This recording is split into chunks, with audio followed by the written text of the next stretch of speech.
पूछना चाहूंगा सरकार का क्या हाथ है, सरकार ने इसमें क्या कर दिया? ये तो बिल्डरों को बनाया हुआ दुबई है। हाजीपुरिया को अगर गुरुग्राम की जनता लोकसभा में भेजती है तो क्या रोड मैप है, क्या करेंगे? अब मैं बड़ी बड़ी बातें करने लगूं जनता को, मैं भी झूठ फरेब की राजनीति करने लगूं तो मैं भी कह दूं कि हर गांव के आगे फ्लाईओवर होगा, आपका गांव आर जोन के अंदर ला देंगे, आपके खेतों की जमीन बढ़ा देंगे, रेट बढ़ा देंगे। कांग्रेस तो कह रही है कि जेजेपी बीजेपी की बी टीम है, वोट काटने के लिए खड़ा किया है इनको।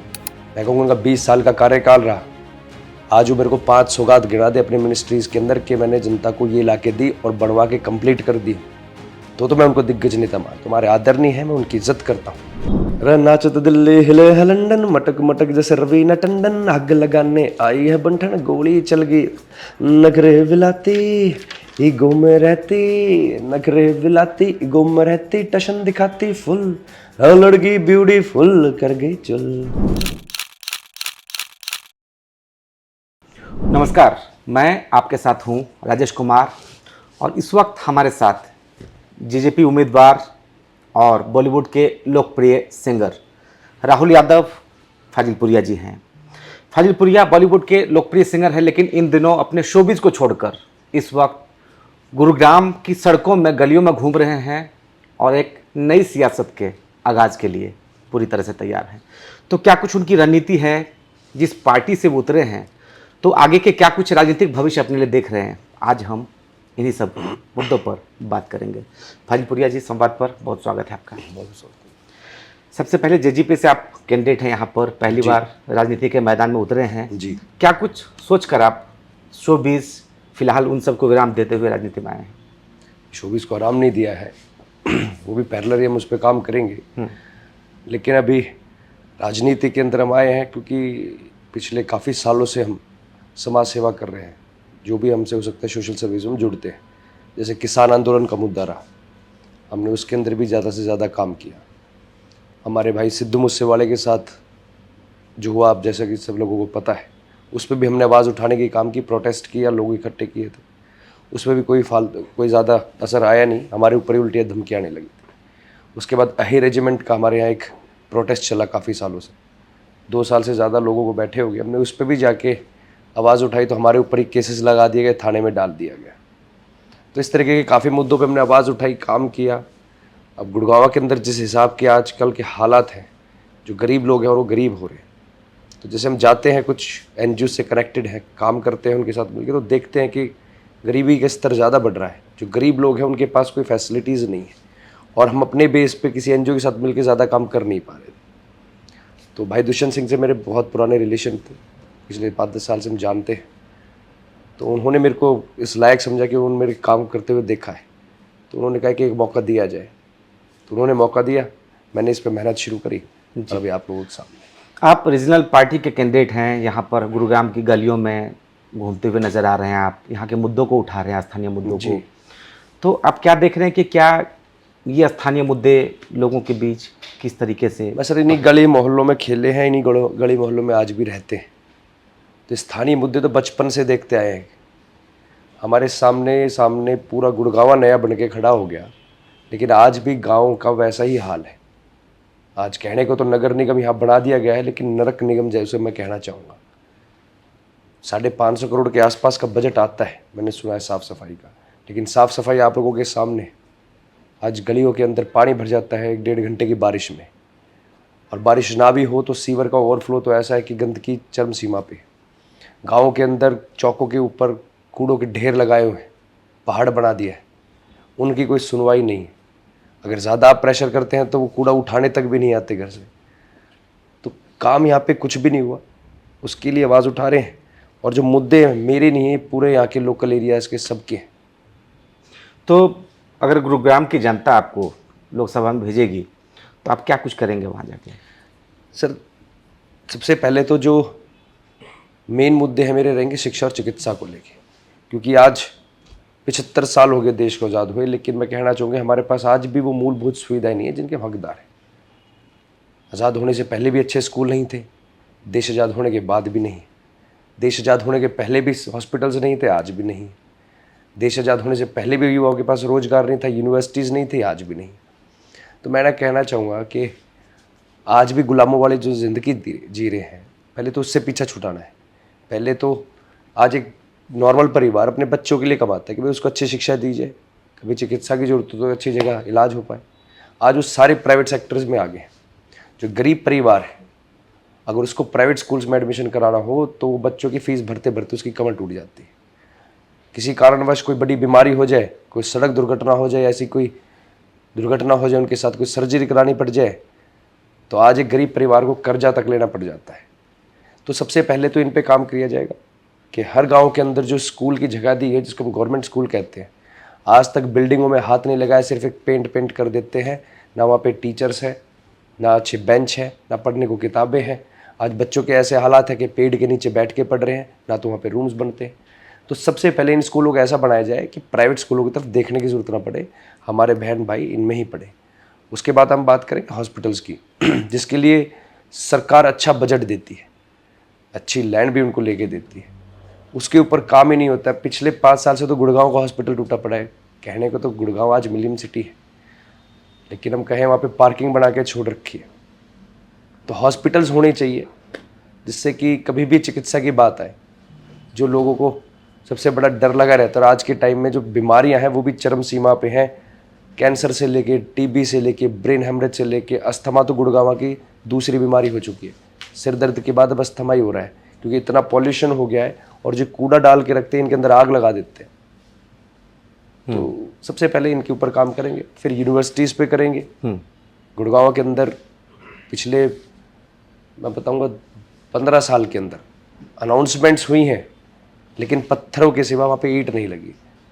तो आज हमारे जितने भी युवा भाई हैं वो डोनेशंस दे रहे हैं, प्राइवेट यूनिवर्सिटीज़ में जा रहे हैं। आज हमारी जो बहन बेटियां हैं वो कहीं ना कहीं शहरों में जाती हैं, दिल्ली जाती हैं पढ़ने, और जिसकी में वो सुरक्षित नहीं है। मैं तो कहना चाहूँगी कि उनके घर वाले खुश नहीं है उनको इतनी दूर भेज के, लेकिन मजबूरी में भेजना पड़ रहा है। तो इन पे काम मेरा सबसे पहले इन पे करना है, उसकी बात करेंगे। आपने गुड़गांव की कई सारी बदहाली गिनाई, चाहे अस्पताल की बात हो, शिक्षा की बात हो, लेकिन हरियाणा में गठबंधन की सरकार में तो जेजेपी भी रही है जी। तो उसके बाद आप अगर पिछड़ापन है तो उसके लिए जिम्मेदार किसको मान रहे हैं?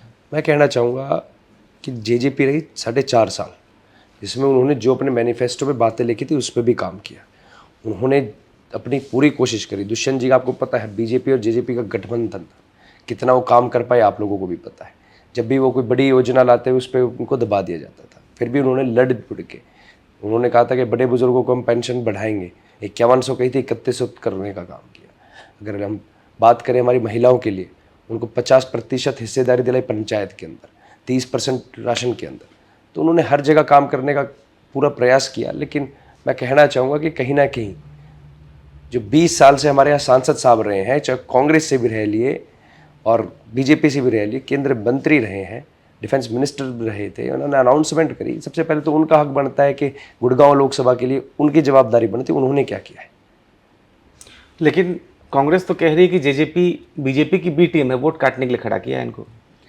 मैं कहना चाहूँगा कि वो बीजेपी की वोट काटेगी। हम अपने आप को स्ट्रॉन्ग कर रहे हैं, अपने यहाँ पे जो कैंडिडेट मेरे को उतारा है, मैं कहना चाहूँगा कि हम पूरी स्ट्रांगली हम इलेक्शन लड़ रहे हैं कि हम किसी की वोट नहीं, हम अपने लिए लड़ रहे हैं, अपनी जनता के लिए लड़ रहे हैं और कामों के लिए लड़ रहे हैं। जो हमारी डिमांड्स है उनके लिए लड़ रहे हैं। हम किसी के खड़े हुए करे हुए नहीं है, किसी के वहम हो के बीजेपी की पार्टी है, बीजेपी ने करा है। बीजेपी से कोई लेना देना नहीं है। जितने शायद मैं सवाल बीजेपी पे उठा रहा हूँ आज के टाइम में, तो पूरी लोकसभा के अंदर कोई नहीं उठा रहा हूँ। लेकिन गुरुग्राम से बीजेपी ने दिग्गज लीडर राव इंद्रजीत सिंह पर बाजी लगाई है, उनको उतारा है फिर से। जी। तो ऐसे में आप क्या मानते हैं कि उनके वो क्या फेल्यूर हैं जिसको आप जनता के बीच गिनाकर आप अपने लिए वोट मांगेंगे? सर मैं तो कहूँगा दिग्गज नेता वो होता है जो जनता के लिए काम करता हो, जो जनता का हितैषी हो, जिसने जनता के लिए बड़े बड़े सौगात ला के दी। मैं कहूँगा उनका 20 साल का कार्यकाल रहा, आज वो मेरे को 5 सौगात गिना दे अपनी मिनिस्ट्रीज़ के अंदर कि मैंने जनता को ये ला के दी और बनवा के कंप्लीट कर दी, तो मैं उनको दिग्गज नेता मानता हूँ। तुम्हारे आदरणीय है, मैं उनकी इज्जत करता हूँ, लेकिन हम उन पर गर्व भी करते अगर उन्होंने हमारे लिए कुछ किया होता। तो मुझे नहीं लगता कि उन्होंने कोई बड़े काम किए हैं। जी। यहाँ पर ये बताइए कि अब क्योंकि इंडिया अलायंस की तरफ से जी जो भी अलग मुद्दे उठाए जा रहे हैं, बीजेपी की तरफ से अलग, इसमें जेजेपी की तरफ से जो चीज़ें हैं, तो उसमें आप गुरुग्राम सीट पर जेजेपी का कितना बड़ा अपना दावेदार मानते हैं? क्योंकि आपके खिलाफ राज बब्बर है, दूसरी तरफ राव इंद्रजीत सिंह है और आप हैं, तो अपना मजबूत कितना कैंडिडेट मानते हैं अपने आप को इसमें? सर देखिए, हमारी संघर्ष की लड़ाई है और बदलाव की लड़ाई है, उसमें समय भी लगता है और चुनौतियाँ भी आती हैं। लेकिन मैं कहना चाहूँगा अब की बार मेरे से ज़्यादा चुनौतियाँ उनके लिए हैं जो 20 साल से राज कर रहे हैं। आज उनके लिए जो उन्होंने गांव गोद लिए थे, खरखड़ा गांव आपने सुना भी होगा, कभी आप एक बार चक्कर मार के आए तो उन्हीं के गांव उन्हीं को काले झंडे दिखा रहे हैं, उन्हीं के लोग उनको काले झंडे दिखा रहे हैं। आज 15 गाँव की पंचायत हो रही है, लोकसभा चुनाव का बहिष्कार कर रहे हैं, वो सिर्फ उनकी वजह से कर रहे हैं, उनकी नाकामियों की वजह से कर रहे हैं। आज जो हमारे किसान भाई मानेसर के अंदर पिछले 13 महीने से चिल्ला चिल्ला के एक आवाज़ उठा रहे हैं कि जो हमारी ज़मीनें दबा ली गई, जो ट्रेजेडी में पैसा पड़ा है वो ब्याज में दे दो। एक कम कीमत में एक तो उनकी ज़मीनें कब्जा ली गई और उसके बाद उनके वो पैसे भी नहीं दिए जा रहे। तो अब की बार जवाब उनको देना है, चुनौती उनके लिए है। जो ही रेजिमेंट पे हमारे 2 साल से युवा साथी बैठे हैं, हमारे बड़े बुजुर्ग बैठे हैं, उनकी आवाज़ आज तक नहीं उठाई। एक सांसद का काम होता है कि अपनी जनता की आवाज़ को मजबूती से पार्लियामेंट के अंदर रखे। लेकिन मैं तो आपके माध्यम से पूछना चाहूँगा कि मेरे को कोई 1 मिनट की स्पीच ला दे पूछे 20 साल के अंदर कि उन्होंने मजबूती से हमारी कोई आवाज़ रखी हो, हमारी कोई बात रखी हो। तो इस समय आप चुनाव में कौन से गाने लोगों के बीच गा रहे हैं, क्या सुना रहे हैं आप जो यहाँ सुनाना चाहेंगे एपी के दर्शकों को? हमने तो किसान आंदोलन पे एक गाना बनाया था, तो मैं तो वही सुनाना पसंद करूँगा जी। ताऊर ताइया न धरना पर भाइया न फाजलपुरिया की राम राम, नाके लगाओगे नाके हटा देंगे तोब लियाओ, हम नहीं मानेंगे हक है किसान का खैरात नहीं, ले लेंगे अब का कोई मजाक नहीं। आप अपने चुनाव प्रचार में लगातार इस वक्त बेरोजगारी का मुद्दा उठा रहे हैं जी, रोजगार का उठा रहे हैं, एजुकेशन का उठा रहे हैं, तो आपको क्या लगता है कि ये जो मुद्दे हैं जी, ये कितना जुड़ा हुआ है और इससे कितने कनेक्ट हो पाएंगे, खासकर युवाओं को लेकर आप काफ़ी? मैं कहना चाहूँगा सर कि आजकल जो जनता है, जो हमारी गुड़गांव लोकसभा की है, मैंने जितना दौरे करे, आज मैं 600-700 गांव कर चुका हूँ, 650 के आसपास। मैंने देखा कि जनता कभी पहली बात तो सरकार के ऊपर निर्भर रही नहीं। जनता अपना खुद खा रही है, खुद कमा रही है। वो तो एक उम्मीद रखती है कि भाई जो हमारी मूलभूत सुविधा है वो हमें मिले। ये जो मैंने आज आवाज़ें उठाई हैं स्कूल, हॉस्पिटल और यूनिवर्सिटीज़ की और बेरोज़गारी की, ये इसलिए उठाई हैं कि इनको तो हमारी जनता ने भी ये मन बना लिया था कि ये तो ज़िंदगी में मिलने ही नहीं है, इनका तो कभी कुछ हो ही नहीं सकता। आज जब मैंने बात करने लगा हूँ इनके बारे में, तो अब उनको एक महसूस होने लगा कि हाँ ये काम हो सकते हैं, ये जिस तरीके से बता रहे हैं, क्योंकि हम समाधान के साथ बता रहे हैं। और इन मुद्दों के ऊपर आज तक नेता बोले तक नहीं। वो आते हैं तो कहते हैं हम पूरे गुड़गांव में मेट्रो घुमाएंगे, हम नूह पुन्हाना के अंदर, मेवात के अंदर रेल की सीटी बजाएंगे, हम बड़े बड़े फ्लाईओवर्स बनवाएंगे, हम इतनी बड़ी इंडस्ट्रीज़ लाएंगे।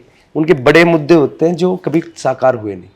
मैं कहना कोई इंडस्ट्रीज़ उठती जा रही हैं, रेल की सीटी पिछले 20 साल से बजा रहे, कहाँ नूह मेवात में बजी है। आज कहना चाहते हैं तो मेट्रो कहाँ गुड़गांव में घूमगी, कहाँ मानेसर चलेगी, कहाँ सुनना। 2009 के बाद एक पिलर आगे नहीं बढ़ा है। मैंने उन मुद्दों पे बात करी है। पहले तो ये हमारा हक है, हमारा हक वापस मिलना चाहिए, उसकी लड़ाई लड़नी है। क्योंकि मैं भी कहीं ना कहीं संघर्ष करके एक छोटे से परिवार से, मैंने भी ये सारे मुद्दे देखे, हम भी इन प्रॉब्लम से जूझते आए। तो ये वो मुद्दे जिन पे काम किया जा सकता है। अब मैं बड़ी बड़ी बातें करने लगूँ जनता को, मैं भी झूठ फरेब की राजनीति करने लगूँ, तो मैं भी कह दूँ कि हर गांव के आगे फ्लाईओवर होगा, आपका गांव आर जोन के अंदर ला देंगे, आपका खेतों की ज़मीन बढ़ा देंगे, रेट बढ़ा देंगे। तो ये सब झूठी बातें हैं, इनमें कुछ नहीं है।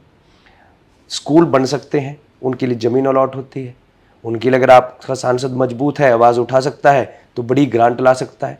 आज एक आम परिवार के लिए सबसे बड़ी दिक्कत है कि अपने बच्चों की फ़ीस, आज छोटे छोटे स्कूलों के अंदर इतनी मोटी फ़ीस देनी पड़ती है। तो उनकी सबसे पहले पॉकेट हल्की यहाँ पे होगी। उसके बाद चिकित्सा में आप लोगों को पता ही, आज के टाइम में कोई छोटा सा भी चेकअप कराना पड़ जाए तो 2000 से नीचे कुछ नहीं होता। कोई बड़ी बीमारी हो जाए 2.5-3 लाख 5 लाख, फिर भूल जाए आप कितना बड़ा चला जा सकता है। तो ये आज वो सुविधाएं हैं जो सबसे पहले चाहिए। उसके बाद चाहिए हमारे युवाओं को पढ़ाई, यूनिवर्सिटीज़ चाहिए, जो आज गुड़गांव के अंदर कहीं पे भी नहीं है। अनाउंसमेंट हो चुकी है। मैं अगर कुछ गिनवाऊँ आपको तो खिड़की माजरा के अंदर मेडिकल कॉलेज बनना था, 2012 में कांग्रेस ने अनाउंसमेंट की थी। जिस शीतला माता मंदिर के नाम से बनना था, श्राइन बोर्ड ने खुद 50 करोड़ रुपए उसमें अनाउंस करे हुए, और कांग्रेस सरकार में 400 करोड़ का बजट भी पास था, लेकिन आज तक बना नहीं है। आज तक उसकी कंस्ट्रक्शन चल रही है। अब उसका सुनने में बजट चलते चलते डबल हो गया है। तो नाकामियाँ किसकी है? मैं पूछना चाहूँगा। उसमें 150 सीट है, आज 6 साल हो गए। हमारे कितने युवा उससे बेरोजगार हुए? आज कितने डॉक्टर बने जाते? गुड़गांव यूनिवर्सिटी की बात करें तो आज 50 एकड़ में सिमटा के इन्होंने गिर दी है। ये कहते हैं कि 500 एकड़ में बननी थी बादशाहपुर के अंदर, सेक्टर 67 में, और आज जो बनी हुई है उसके अंदर हालात ऐसे, नीचे बच्चे पढ़ रहे हैं, ऊपर चिनाई चल रही है। आज गवर्नमेंट कॉलेज देखे, गर्ल्स कॉलेज जो गुड़गांव का है, हमारी बहन बेटियां दरी पे बैठ के पढ़ रही है। क्या हम इस चीज़ के लिए इस देश के अंदर है? क्या इसलिए हम टैक्स भरते हैं? तो हमारी ये मूलभूत सुविधा, सबसे पहले इन पे हम काम कर सकते हैं। स्कूल भी बन सकते हैं, कॉलेज भी बन सकते हैं, हॉस्पिटल भी बन सकते हैं, पॉसिबल है। इन पे मैं काम करके दिखा सकता हूँ। उसके बाद आती है रोज़गार की बात। जिस इंडस्ट्री से मैं आता हूँ, मैं सबसे पहले उसकी बात करूँगा। आज हमारे युवा साथी टैलेंटेड है, जैसा कि आपने देखा कि हरियाणा में इंडस्ट्री ग्रो कर रही है। सिंगर भी है, एक्टर भी है, डायरेक्टर भी। जब उस टैलेंट को अगर हम रोज़गार में कन्वर्ट करें तो देश विदेशों में नाम भी करेंगे, पैसे भी कमाएंगे, बेरोज़गारी भी खत्म होगी। तो हम एक ऐसे फिल्म सिटी हरियाणा के अंदर लाएं कि हमारे बच्चों को बॉलीवुड बॉम्बे धक्के ना खाना पड़े, चंडीगढ़ ना भागना पड़े। उनके हरियाणा में रहते रहते उनके घर के अंदर वो स्टार भी बने, अपने देश प्रदेश का नाम करे, अपने माँ बाप का नाम करे और रोज़गार भी मिले। अब उसके अंदर आप बात करते हैं रोज़गार की, तो ये तो फिल्म, ये तो एक्टर्स बन के तो आर्टिस्ट हैं। जो उसके नीचे जो पूरी टीम काम करती है, चाहे वो स्पॉट बॉय हो, चाहे पेनिटीज़ हो, चाहे उसमें और भी वर्कर्स होते हैं, तो कितने लोगों को रोज़गार मिलेगा एक बड़ी फिल्म सिटी सेटअप हो तो। उसके बाद इंडस्ट्रीज़ पे और भी काम हम कर सकते हैं। तो ये तो बात है कि आपके नेता के अंदर, कैंडिडेट के अंदर वो इंटेंशन होनी चाहिए काम करने की, भाई मेरे को करना है। मेरे को लगता है जो हमारे नेता साहब रहे हैं पिछले 20 साल से, उनके पास समय की थोड़ी कमी है। वो थोड़ा सा बिजी अपने गोल्फ खेल में रहते हैं या स्विट्ज़रलैंड पेरिस घूमने में रहते हैं। थोड़ा सा यहाँ पे टाइम देना पड़ता है। जी, सवाल कुछ और भी लेंगे, लेकिन अपने फैंस के लिए कुछ आप सुनाना चाहें 1 मिनट के लिए गाना। मैं तो फैंस के लिए, गाने तो मैं बहुत हैं, लेकिन चुनावी माहौल में मेरे गाने 1-2 जो याद आ रहा हो आपको फिलहाल।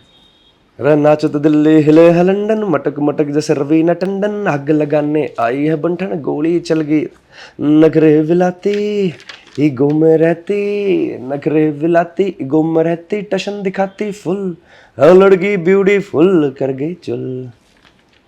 जी, हरियाणा गुरुग्राम को अहीरों की धरती कहा जाता है और अहीर रेजिमेंट एक बड़ा मुद्दा रहा है जी, तो आप इसको कैसे देखते हैं? सर मैं कहना चाहूँगा कि ये हमारे जो जवान शहीद हुए थे रजांगला में, ये उनके सम्मान के लिए आवाज़ उठाई गई थी। और अहीर रेजिमेंट के लिए 36 समाज ने, हर बिरादरी ने बढ़ चढ़ के हिस्सा लिया था। हम भी पहुँचे थे। हमने तो 1100 पत्र लिखे थे, खून से लिखे थे युवाओं ने। हम तो ये कहना चाहेंगे कि इतना जज्बा है, इतना जोश है। और एक ये था कि हमारे जो जवान थे उनको सम्मान मिलना चाहिए, उनके कंधे पे नाम होना चाहिए।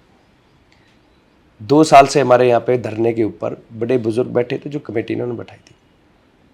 तो उसमें एक दिन समय आया कि भी एकजुट होना है, शक्ति दिखानी है, युवा शक्ति, रेजिमेंट की शक्ति, और एक बार प्रदर्शन करना है। तो उस दिन हमारे साथ क्या हुआ कि प्रदर्शन तो छोड़ो, सबको घर से उठा लिया गया, कुछ लोग हाउस अरेस्ट कर लिए गए।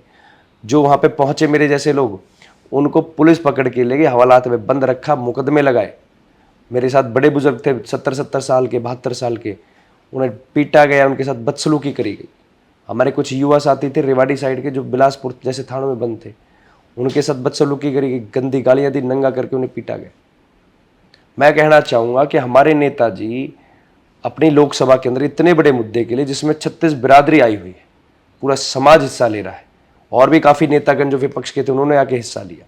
उनके पास समय नहीं था उस टाइम पे कि वो देश की सबसे बड़ी पार्लियामेंट में बैठे हैं, सबसे बड़ी सांसद, सबसे बड़ी पंचायत में बैठे हैं, एक बार इस मुद्दे के लिए बताएं।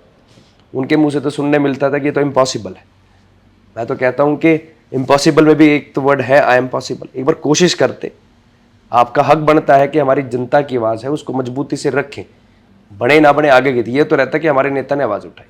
आवाज़ तो छोड़ो, थाने के अंदर बंद रहे, मैं तो कहना चाहूँगा यहाँ पे कोई पूछने तक भी नहीं आया कि छूटे नहीं छूटे, क्या हुआ। आज वो धरने पे भी आते हैं। जैसे ही चुनाव पास आ गया, आज वो कहते हैं रेजिमेंट भी बनेगी। मैं ही रेजिमेंट का सिपाही हूँ। वो पिछले 2 साल से कहाँ गुमशुदा थे, मैं पूछना चाहूँगा कि जब हम यहाँ परेशान हो रहे थे, तपती धूप के अंदर हम यहाँ घूम रहे थे, मेहनत कर रहे थे, हमने 250-300 गाँव घूम घूम के लोग जोड़े, उस समय हमारे नेताजी कहाँ थे? जब चुनाव आता है तो हमेशा वो दिखाई देने लगते हैं, धरने पे भी जाते हैं। तो ये कमी है कि जो समाज, जो 36 बिरादरी जिस उम्मीद से उन्हें बनाती है, उस उम्मीद पे वो खरे नहीं उतरते। जी, गुरुग्राम लोकसभा सीट की बात करें तो यहाँ पर मिलेनियम सिटी, एक गुरुग्राम का चक्का चौंध वाला वो चेहरा भी है, दूसरा मेवात भी है, काफ़ी पिछड़ा हुआ है। जी, तो ये पिछड़ापन और इस तरह के जो अनसिमिलरिटी है, इसके लिए क्या कैसे देखते हैं आप इसको? नू मेवात एक एनसीआर का हिस्सा है, लेकिन आज भी सबसे पिछड़ा वो इलाका माना जाता है। और जैसे हमने दौरे लगाए तो मैंने देखा वहाँ पे शिक्षा का स्तर तो जीरो ही है। आज जो वहाँ पे बच्चे हैं उनको 1-1 किलोमीटर से पानी लेके आना पड़ता है। मेरे को तो ये देख के हैप रह गया कि आज भी वहाँ पे पानी बिजली जैसी सुविधाएं नहीं है, वहाँ पे रोड नहीं है। ये कहते हैं हमने रोड बनाए हैं, मैं कहता हूँ या तो ये मेरे को दिखा के लाए कहाँ बनाए, नहीं तो मैं दिखा के लाता हूँ आज वहाँ पे क्या हाल। तो इसके डेवलपमेंट के क्या रोड मैप है आपके पास? मैं कहना चाहूँगा डेवलपमेंट जो वहाँ का बजट होता है वहाँ पे एक बार जाए तो सही, काम तो करे। ये तो वोट मांगने भी नहीं जाते, अब की बार मजबूरी बन रही है कि नू में बात में दौरे करने पड़ रहे हैं। हमारे नेताजी का प्रोपेगेंडा रहता है जो भी पार्टी सत्ता में है उनके चेहरे पे वोट लो, चाहे कांग्रेस में रहे तो कांग्रेस के चेहरे पे, बीजेपी में तो बीजेपी के चेहरे पे। लेकिन अब की बार जनता ने विचार बनाया है कि हमें वो कैंडिडेट जो काम करे। हम जैसे वहाँ पे घूमे हमने देखा वहाँ तो जीरो है, एजुकेशन का स्तर जीरो है। उनके लिए तो जो और सुविधाएं की बात करें वहाँ पे तो कुछ है नहीं, उनके साथ तो भेदभाव हो रहा है। बात करते हैं हमारी मिलियन सिटी की, साइबर सिटी की, तो साइबर सिटी का तो मैंने नया नाम बताया कि क्राइम सिटी है। इसके अंदर जो क्राइम बढ़ रहा है इसके लिए मैं पूछना चाहूँगा इन्होंने कोई योजना बनाई हो? आज हमारी बहन बेटियाँ सुरक्षित नहीं है। हम कॉलेज तो भेज रहे हैं, स्कूल भी भेज रहे हैं, लेकिन शाम तक जब तक घर नहीं आती कहीं ना कहीं मन में ये रहता है कि वो ठीक है कि नहीं। आज मिलियन सिटी जो हमें दिख रही है, मेरे को भी लगता था कि भाई हमारा दुबई जैसा दिखता है गुड़गांव। जब गुड़गांव में एंटर करते हैं हम दिल्ली से तो इतनी चकाचौंध देख के तो बड़ा खुश होता था, लेकिन उसकी हम गहराई में कभी गए नहीं। इसमें मैं पूछना चाहूँगा सरकार का क्या हाथ है? सरकार ने इसमें क्या कर दिया? ये तो बिल्डरों को बनाया हुआ दुबई है। वहाँ के अंडरपास बिल्डर के हैं, वहाँ के फ्लाईओवर बिल्डर के हैं, वहाँ की मेट्रो बिल्डर की है, वो बिल्डिंग्स बिल्डर की है। इन्होंने तो काम किया है तो कांग्रेस की सरकार में इन जमीनों को बेचने का काम किया है, किसानों से कम कीमत में खरीद के ट्रेडिंग करके बिल्डरों को बेच दी। सरकार का क्या कर? सरकार के काम देखने, सरकार की मिलियन सिटी देखनी है तो राजीव चौक से इधर जितने गांव हैं एक बार उनमें चक्कर लगाए, वो मिलियन सिटी का आपको अच्छे से चेहरा दिखाई देगा। आज गाँव के चौक चौराहे के ऊपर कूड़ों के ढेर बना दिए, पहाड़ बना दिए। आज गांव की गलियां ऐसी 2-4 घंटे बारिश हो जाए सीवर का पानी गोडे गोडे खड़े है। आज हम गांव के चौराहे पे भी घूम लें तो आपको इतनी गाय दिखेगी उसी कूड़े को खाती हुई, जिनको गौ माता कहते हैं, जिसके लिए नगर निगम पैसे देता है कि भाई ने एक ये इतना अमाउंट है, इसको लो, एक गाय को गौशाला में छोड़ो। मेरे ख्याल से गौशाला से 10 गुना ज़्यादा आज गाय रोड पे है। तो ऐसा क्यों है? साफ सफाई की बात करें तो एक बार आप चक्कर मार ले गुड़गांव में, एक्सरे करें, आपको पता लगेगा।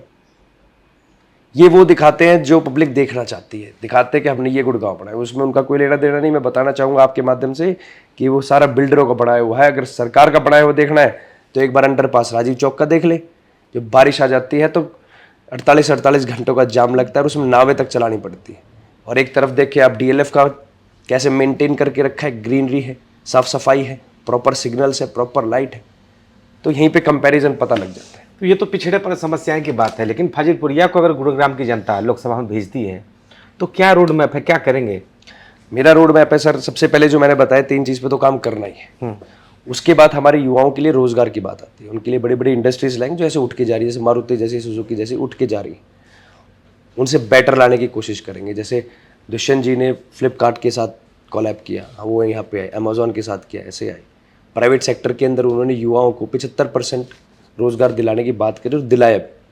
मैं पूछना चाहता हूँ कि वो कौन सी पार्टियाँ हैं जो कोर्ट में जाके स्टे लगा के आई कि इनको नहीं मिलना चाहिए, वो हमारे हक में है नहीं है, ये भी पता लगना चाहिए।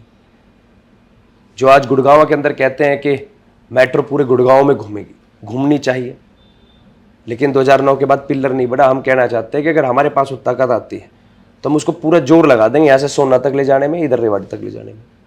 और उसके बाद अगर उसमें कोई अड़चने आती हैं तो मैं कहता हूँ कुर्सी मेरे लिए प्यारी नहीं है, अपनी जनता के लिए बन रहा हूँ, जनता मेरे को बना रही है। उनके साथ उसी मेट्रो पिलर के आगे खड़े होकर ऐसे भारी आंदोलन कर देंगे, धरने दे देंगे कि इनकी मजबूरी बना देंगे कि ये सारे काम करें। इनको अब की बार बहाने नहीं देने कि ये नहीं हो सकता, वहाँ फाइल रुक गई, तो कि बहानों की कहीं जगह नहीं है। अब की बार काम करने के लिए नीयत है और कंपटीशन है। जो पिछले 20 साल से गुड़गांव को पिछड़ापन दे रखा है, नू मेवात के साथ जो पिछड़ापन है, फिरोजपुर झीरका के साथ, ताउडू के साथ, रेवाड़ी के साथ, बावड़ के साथ जो काम नहीं हुए हैं, अब केवल काम करने हैं। जी, हरियाणा में बीजेपी मोदी के चेहरा के नाम पे लड़ रही है, दूसरी तरफ इंडिया गठबंधन में कांग्रेस और आम आदमी पार्टी एक साथ मिलकर हरियाणा में लड़ रही है। ऐसे में जेजेपी और आप अपने लिए कितना बड़ा इस फाइट को टफ देख रहे हैं, अकेले लड़ना? मैं बता रहा हूँ सर, टफ उनके लिए है और हमने तो देखा है कि उनके लिए टफ होती जा रही। आज हम चुनाव लड़ रहे हैं अपने युवाओं के साथ, अपने माता बुजुर्गों के आशीर्वाद के साथ। आज हमारे बड़े बड़े नेता, जो दिग्गज नेता आप बता रहे हैं, उन्हें ज़रूरत पड़ रही है, कभी उनके कैंपेन में पूर्व सीएम आ रहे हैं, कभी प्रेजेंट के सीएम आ रहे हैं, कभी अमित शाह जी आ रहे हैं। अगर वो इतने ही दिग्गज नेता तो क्या अपने दम पे लड़ते? और मैं तो कहना चाहूँगा कि निर्दलीय एक बार वो आए, निर्दलीय मैं आता हूँ, पता लग जाएगा किस में कितना है दम। तो सर यहाँ पे तो अब की बार पब्लिक ने मन बना लिया, किसी के चेहरे पे नहीं, किसी पार्टी के चेहरे पे नहीं, अब की बार कैंडिडेट पे लड़ा जाएगा, जो काम करेगा उसके विचार बना रखा है, उसको ही वोट दी जाएगी। फैंस को कुछ और सुनाना चाहेंगे आप? फैंस को तो मैं भी ये कहना चाहूँगा कि अब की बार टाइट हो जाओ, अपने हक की लड़ाई है, गाने बहुत सुन लिए हैं, अब अपने भविष्य की बातें सुनो, अपने भविष्य बनाने के लिए अपने भाई का साथ दो और ज़्यादा से ज़्यादा मजबूती से अपने हक के लिए जोश तरीके से पूरा आवाज़ उठाओ। जी, तो जाहिर तौर पर फल्लीपुरिया का कहना है कि अगर गुरुग्राम की जनता यहाँ से उन्हें चुनकर भेजती है तो जो असमानता है उसको ख़त्म करेंगे, साथ ही रोजगार, शिक्षा, स्वास्थ्य, ये तमाम जो मुद्दे हैं उस पर वो लोकसभा पहुंचकर काम करेंगे और जनता की आवाज़ उठाएंगे। और आपने ये पहले पॉडकास्ट को अपना वक्त दिया, बहुत शुक्रिया आपका। Thank you.